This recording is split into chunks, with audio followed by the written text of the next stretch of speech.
할렐루야, 아멘. 우리 좌우에 계신 분들과 이렇게 인사하겠습니다. 함께라서 행복합니다.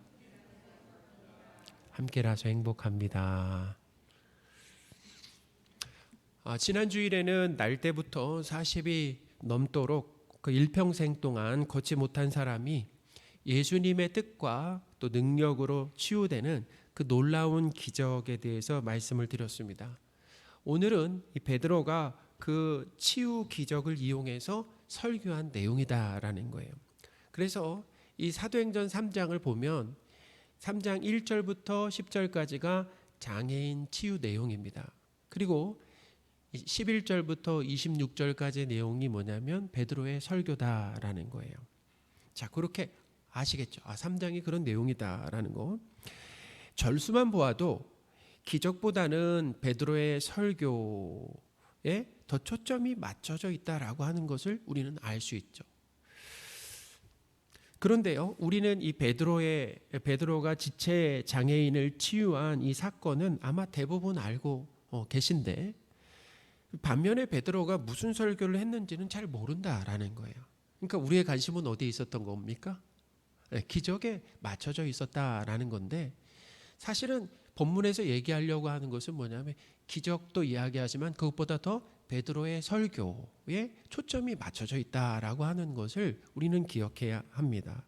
오늘부터 이 베드로의 설교를 우리가 살펴보는데 무슨 내용인지 한번 잘 배우시기 바랍니다. 그동안에 걷지 못하던 사람이 치유된 사건에 대해서 알고 있었다라고 하면 베드로는 그 사건을 가지고 어떤 설교를 했는가라고 하는 그 내용을 잘 배우시고 은혜 받으시는 저와 여러분들이 되셨으면 좋겠습니다. 나은 사람은 성전에 가서 걷기도 하고 뛰면서 하나님을 찬송했죠. 그리고 나서 베드로와 요한을 붙잡았다라고 하고 있습니다. 11절입니다. 나은 사람이 베드로와 요한을 붙잡으니 모든 백성이 크게 놀라며 달려 나아가 솔로몬 행각이라 불리우는 행각에 모이거늘. 아멘. 나은 사람은 아마 마음 깊은 곳에서부터 이 흘러나오는 그 기쁨을 주체하지 못했을 겁니다. 또 이게 꿈인가 생시인가 아마 어리둥절했을 수도 있을 거잖아요. 그 사람은 하여튼 헤아릴 수 없는 그 기쁨 있잖아요. 그런 기쁨은 아마 평생에 처음일 거다라는 생각이 나요. 헤아릴 수 없는 그런 기쁨과 감사로 베드로와 요한을 꼭 붙잡았다라는 거예요. 어딜 붙잡았을까요? 어딜 바지끄랑이를 붙잡았을까요? 아니면 두 사람의 손을 붙잡았을까요? 본문은 거기 자세히 나와 있지는 않지만 붙잡았다는, 꼭 붙들었다라는 거예요. 근데 그 붙들었는데 그 마음이 어떤 마음에서 그렇게 붙들었는지는 아시겠죠? 이 나은 사람이 베드로와 요한을 꼭 붙들고 있으니까 이제 모든 사람들은 치유의 기적이 베드로와 요한을 통해서 일어났다라는 걸 알게 된 겁니다. 그걸 알게 된, 저 베드로와 요한을 통해서 이 치유의 기적이 일어났구나라는 것을 알게 된 거죠. 그래서 사람들은 이 솔로몬 행각으로 모여들기 시작했습니다. 솔로몬 행각으로 모여든 사람들이 얼마나 되었다라고 합니까? 얼마나 됐다라고 그래요? 최소한 이 남자만 5,000명 이상이 모였다라는 거예요. 그것도 믿은 사람만 5,000명 이상이라고 합니다. 사도행전 4장 4절입니다. 말씀을 들은 사람 중에 믿는 자가 많으니 남자의 수가 약 5,000이나 되었더라. 아멘. 예수님을 믿은 이 남자만 5,000명이나 되었으니까 아마 10,000명 이상, 어린아이들도 있었고 여성들도 있었을 거 아니겠습니까? 그래서 10,000명 이상 모였다고 이렇게 봐도 되겠죠. 하여튼 수많은 사람들, 셀 수 없는 사람들이 모여 있었습니다. 그러니까 이렇게 많이 모였다라는 것은 그것을 통해서 우리가 알 수 있는 것은 이 날 때부터 못 걷는 사람이 낫게 된 사건이 사람들에게 얼마나 이게 충격적이면서 놀랄 만한 사건이었는지 이 모여든 인파의 규모를 통해서도 우리가 알 수 있다, 짐작할 수가 있다라는 것입니다. 베드로가 이제 모여든 사람들에게 설교한 첫 내용이 있습니다. 첫 내용이죠. 어떤 내용으로 설교를 시작했습니까? 베드로가 설교를 시작한 내용을 보면은 이 장애인을 우리가 걷게 한 것처럼 왜 놀라며 우리를 주목하느냐라는 것이었습니다. 12절입니다. 베드로가 이것을 보고 백성에게 말하되 이스라엘 사람들아 이 일을 왜 놀랍게 여기느냐 우리 개인의 권능과 경건으로 이 사람을 걷게 한 것처럼 왜 우리를 주목하느냐. 아멘. 날 때부터 못 걷는 이 지체 장애인이 걷게 된 것은 베드로와 요한의 권능과 경건으로 이루어진 것이 아니다라고 확실하게 못 박았어요. 이렇게 얼버무리지 않았습니다. 얼버무리지 않았어요. 확실하게 이야기를 했다라는 것입니다. 그러니까 베드로와 요한의 그 능력으로 걷게 한 것이 아니다라고 해서 정확하게 이야기를 했습니다. 그 자리에서 시작하면서 말이죠. 10,000명이 넘는 사람들이 베드로와 요한을 그때 한번 생각해 보세요. 그 자리 신처럼 떠받들며 우러러 볼 때입니다. 자, 그렇게 주목받을 때 어때요? 그것이 부담스럽습니까? 좋습니까? 아니면 부담스럽지만 좋습니까? 아니면 싫습니까? 저의 경우를 비춰보니까 좋아하는 것 같아요. 사람들에게 그렇게 주목받는 것, 사람들이 그렇게 좀 신비하게 쳐다보는 거 있죠. 신비하게 대해주는 것 있잖아요. 그것을 참 좋아한다라는 것입니다. 이렇게 신처럼 떠받들며 우러러 볼 때 베드로는 침묵으로 그 분위기를 은근히 즐길 수가 있었습니다. 그렇잖아요. 사람의 이 욕망 중에는 주인공 욕심이 있습니다. 주인공이 되고 싶어 한다라는 거예요. 그것은 사실 아담과 하와 때부터 있었던 거 아니겠습니까? 누구 자리를 자꾸 탐내요? 하나님 자리를 탐내는 거 아니겠습니까? 그 주인공 욕심이 있다라는 거예요. 자기 가치와 존재를 계속 키우려고 합니다. 계속 자기를 존재와 가치를 키우려고 합니다. 그래서 목적이 뭐냐면 이거예요. 높아지고 싶은 거예요. 주목받고 싶고 대접받고 싶고 영향력 있는 사람이 되고 싶어 한다라는 거예요. 그러기 위해서 열심히 공부하는 것입니다. 열심히 공부하는 이유가 따로 있는 것이 아닙니다. 돈을 더 많이 벌려고 하고 외모를 가꿉니다. 내가 공부로라도 안 되면 뭐라도 두각을 나타내야 돼요. 내 외모로라도 공부도 안 되고 외모도 안 되면 공부해서라도 두각을 나타내려고 하는 것. 특별해지고 싶어 하는 것. 그죠? 아니면 내가 황금 인맥, 많은 사람들과 이렇게 유명한 많은 사람들과 관계를 가져서 그런 인맥을 구축하는 것. 어떻게 이게 바로 뭐냐면 자기의 존재감을 키워가는 거예요. 자기의 가치를 어떻게 해요? 이제 높여가는 거죠. 그래서 어떤 사람이 되고 싶다고요? 유명한 사람, 영향력 있는 사람, 존재감 있는 사람이 되고 싶어 한다라는 것입니다. 반면에 존재감 없고 사람들에게 잊혀지는 것을 두려워합니다. 내가 사람들에게 잊혀지는 것. 그걸 참 두려워한다라는 거예요. 베드로와 요한은 장애인 치유 사건으로 주인공으로 주목받고 있을 때 자신들에게 향했던 사람들의 모든 시선을 꽁꽁 묶어두지 않았어요. 거기 그냥 꽁꽁 그냥 묶어두지 않았습니다. 사람들의 그 시선을 하나님과 예수님께로 돌리는 일을 했다라는 것입니다. 할렐루야. 그 시선을 어디로 돌렸다고요? 자신들에게 향했던 그 시선을 하나님과 예수님께 돌리는 그 설교의 내용이었다라는 것입니다. 성령으로 충만했던 베드로가 얼마나 달라져 있는가라고 하는 것을 알 수 있죠. 달라진 겁니다. 베드로가 처음 예수님을 따른 이유가 무엇입니까? 자신이 주목받고 별 볼 일이 있는 빛나는 인생이 되기 위해서 예수님 따르는 것 아니에요? 그러니까 제자들도 뭐예요? 서로 누가 높으냐라고 경쟁한 거 아니겠습니까? 거기다 경쟁하며 싸운 거 아니겠어요?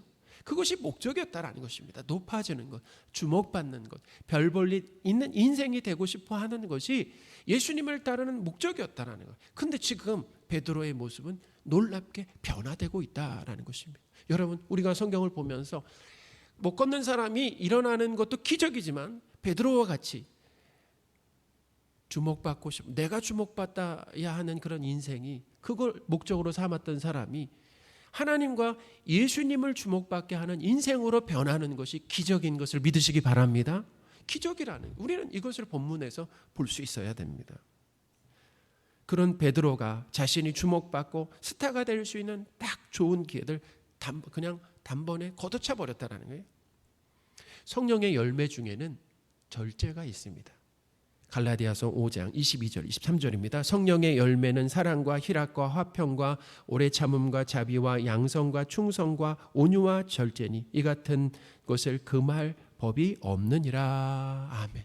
성령 하나님이 우리 안에 계심으로 인해서 하나님의 성품이 우리에게 나타나게 된다는 것입니다. 다양한 성품이 나타난다는 것. 그걸 우리에게 나눠주십니다. 그 중에서도 절제가 있다라는 거예요. 성령 하나님께서 베드로와 함께 하시니 베드로가 자신을 드러내며 주목받고 싶은 인생이 되고 싶은 이 욕망을 절제하며 자제했다라는 것입니다. 그러니까 성령으로 충만하면 절제와 자제가 된다라는 거예요. 성령으로 충만하지 않고 내 뜻과 욕심으로 충만하면 절제와 통제가 안 된다라는 것입니다. 기도를 통해 성령 충만함을 받아야 하는 중요한 이유가 바로 여기에 있다라는 것입니다. 하나님께서 사랑하시는 성도 여러분, 주목받고 싶은 마음을 절제하고 내려놓기 위해서 성령 충만을 구하시기 바랍니다. 우리가 이번 한 주간도 하나님 앞에 기도한다라고 한다면 성령 충만을 우리에게 구하는 거예요. 그러기 위해서 뭘 하는 것입니까? 절제할 수 있도록 도와주십시오. 뭘 절제하는 것입니까? 내가 주목받고 내가 높아지고 내 존재감을 키우려고 하는 그런 애씀을 내려놓고 절제할 수 있도록 도와주십시오. 그리고 나에게서 내가 가려짐으로 인해서 나를 통해서 하나님이 높임 받으시는, 예수님이 드러나시는 그런 삶이 우리에게 나오기를 원합니다 라고 간절히 기도하시는 저와 여러분들이 되셨으면 좋겠습니다. 우리가 그것을 위해서 서로 기도해 주는 거예요. 베드로는 청중에게 왜 우리에게 주목하느냐라고 말하면서 하나님께서 예수님을 영화롭게 하셨다라고 이야기했는데 13절입니다. 아브라함과 이삭과 야곱의 하나님 곧 우리 조상의 하나님이 그의 종 예수를 영화롭게 하셨느니라. 너희가 그를 넘겨주고 빌라도가 놓아주기로 결의한 것을 너희가 그 앞에서 거부하였으니. 아멘. 하나님께서 이 예수님을 영화롭게 하셨다라고 하는 것은 뭐냐면 십자가에서 죽으신 예수님을 다시 살리셨다라는 것입니다. 예수님을 살리셨다라는. 그러니까 그들이 지금 청중이 예수님을 죽였는데 그들의 죄를 얘기하는 거죠. 설교에서. 그래서 오늘 제가 한 가지만 말씀드리려고 했는데 이왕 나왔으니까 설교는 죄를 이야기해 주는 것입니다. 지금 사실 청중에게 그들의 죄를 얘기해 주는 거 아니겠습니까? 설교를 통해서 저들에게 위로와 또 어떻게 보면 저들이 듣고 싶어하는 이야기만 해준 것이 아닙니다. 지금 베드로는 이 치유 사건을 통해서 그들의 죄를 어떻게 후벼 파고 있습니다. 죄를 이야기해 주고 있다는 것입니다. 그러니까 설교는 뭘 얘기해 줘야 됩니까? 바로 죄를 이야기해 줘야 된다라는. 만약에 제가 설교 주제 가운데 죄를 속 빼버린다라고 한다면은 어떻게 보면 하나님을 만족시키기 위한 것이 아니라 사람을 만족시키는 그런 목회자가 될 수가 있다라는 것입니다. 그러니까 여러분 설교를 통해 모두 들어야 된다고 죄를 지적하는 설교도 들어야 된다. 그것이 반드시 필요하다라는 것입니다. 그것이 우리의 영혼을 살린다라는 거예요. 베드로가 하나님께서 예수 그리스도를 다시 살리셨다라고 하는 그 이야기를 꺼낸 이유가 있어요. 자, 하나님이 누구를 살리셨다고요? 예수 그리스도를 너희들이 죽인 그 예수님을 하나님이 다시 살리셨다라고 한 이야기를 한 이유가 있어요. 그것은 장애인을 걷게 하신 분이 부활하시고 승천하신 예수님이다라고 하는 것을 드러내기 위해서였다라는 거예요. 16절입니다. 그 이름을 믿음으로 그 이름이 그러니까 예수님이죠. 너희가 보고 아는 이 사람을 성하게 하였나니 예수로 말미암아 난 믿음이 너희 모든 사람 앞에서 이같이 완전히 낫게 하였느니라. 아멘. 그러니까 베드로는 이 16절에서 내가 한 것이 아니라 누가 하셨다라고 명확하게 얘기한 것입니까? 예수님이 하셨다. 부활하신 예수님이 하셨다라고 명확하게 얘기했습니다. 장애인은 예수님을 하나님과 구원자로 믿게 되었어요. 그리고 예수님께서 장애인을 완전히 낫게 하셨다라는 거예요. 그러니까 장애인에게 뭐예요? 예수님을 믿는 복과 그리고 그의 오랜 그런 이 장애가 치유되는 역사가 일어나게 되었다라는 거죠. 자, 누구로 인하여서요? 누구 덕분에? 예수 그리스도 덕분에 그런 일들이 일어났다라는 것입니다. 할렐루야. 베드로는 이 장애인 치유를 이용해서 예수 그리스도를 설교했습니다. 자신들에게 주목했던 시선을 하나님과 예수님께로 옮겨 놓았다라는 거예요. 자, 오늘 말씀을 통해서 주시는 핵심 교훈이 있습니다. 오늘 한 가지만 말씀을 드리려고 해요. 핵심 교훈이 있습니다. 성령 충만한 이 삶이라고 하는 것은 우리를 어디로 이끄는가라는 거예요. 여러분, 성령 충만한 삶, 우리를 어디로 이끌어갈까요? 우리의 사역과 헌신을 통해서 하나님과 예수님을 드러내며 하나님이 주목받으시는 쪽으로 우리를 이끈다라는 것입니다. 할렐루야. 성령 충만함이 우리를 어디로 이끌어 간다고요? 우리의 사역과 헌신이 있습니다. 그러나 그것을 통해서 하나님과 예수님을 드러내면서 그리고 주목받으시는 쪽으로 이끈다라고 하는 겁니다. 성령으로 충만하지 않으면 열심히 봉사하고 헌신하면서 자신을 드러내며 또 사람들에게 칭찬과 주목을 끊임없이 받으려고 한다라는 것입니다. 자, 누가 주인공이 되려고 그래요? 내가 주인공이 되려고 합니다. 내 공로를 사람들이 알아주지 않으면 괜찮은 것이 아니라 서운해요. 그리고 뭐예요? 노여워합니다. 막 화를 내요. 사람들에게 화를 내요. 내가 한 일을 강구해 주지 않으면 삐집니다. 반면에 성령으로 충만하면 오랜 기간 대단한 헌신과 봉사를 했어도 나를 드러내거나 생색내지 않고 전부 하나님의 은혜다라고 고백하게 된다라는 거예요. 자, 누구를 드러내는 겁니까? 하나님을 드러냅니다. 하나님의 써주심. 하나님이 나를 써주셨구나. 이 일에 나를 써주셨구나. 이것에 그냥 써주신 것에만 만족하고 그것에 감사하게 된다라는 거죠. 사도 바울도 내가 모든 사도보다 더 많이 수고했는데 그렇게 고백했어요. 내가 모든 사도보다 더 많이 수고했는데 내가 한 것이 아니다. 나와 함께 하신 하나님의 은혜다라고 고백했다라는 거예요. 고린도전서 15장 10절입니다. 그러나 내가 나된 것은 하나님의 은혜로 된 것이니. 이 한 절에 은혜가 상당히 많이 나옵니다.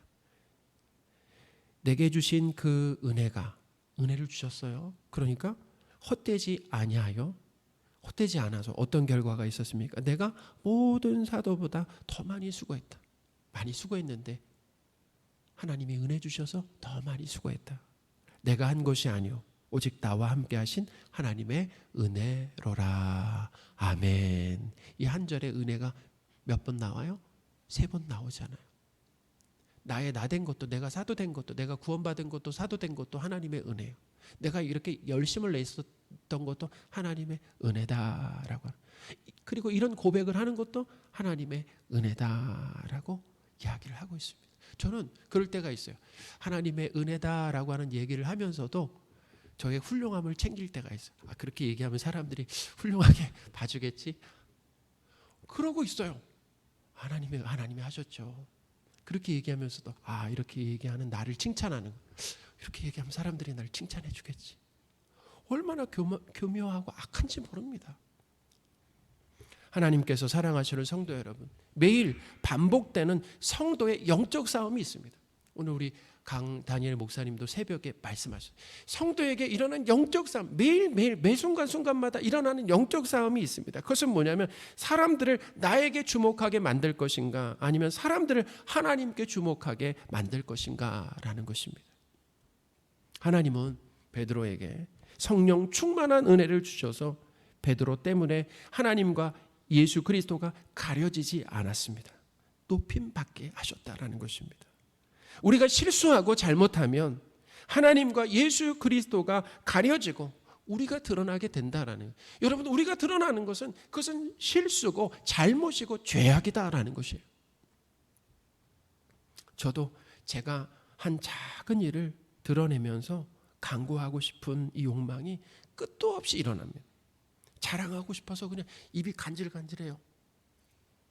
누구에게 자랑하냐?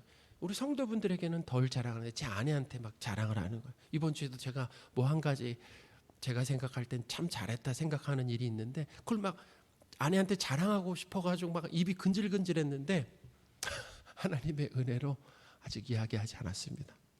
저한테 물어보지 마세요.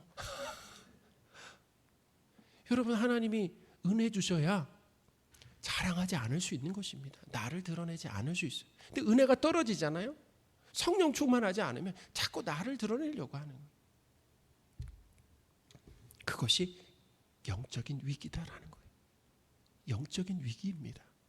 우리 건강이 안 좋으면 그것을 어떻게 보면 크게 생각하잖아요. 영적인 위기가 더 큰 것입니다. 우리가 지금 영적인 위기 가운데 처해 있다라고 한다면 지금 뭐가 필요한 것입니까? 기도가 필요할 때다라는 거예요. 성령 하나님께서 도와주시면은 하나님을 자랑하며 찬양하지만 은혜가 떨어지면 내 뜻과 욕심이 가득해져서 나를 드러내며 주목받으려고 한다라는 것입니다. 사랑하는 여러분, 우리로 하여금 베드로처럼 내가 주목받는 삶이 아니라 하나님이 주목받으시는 삶을 살게 하시는 하나님을 높이시기 바랍니다. 베드로를 그렇게 만드신 분이 하나님 아니시겠습니까? 그렇죠.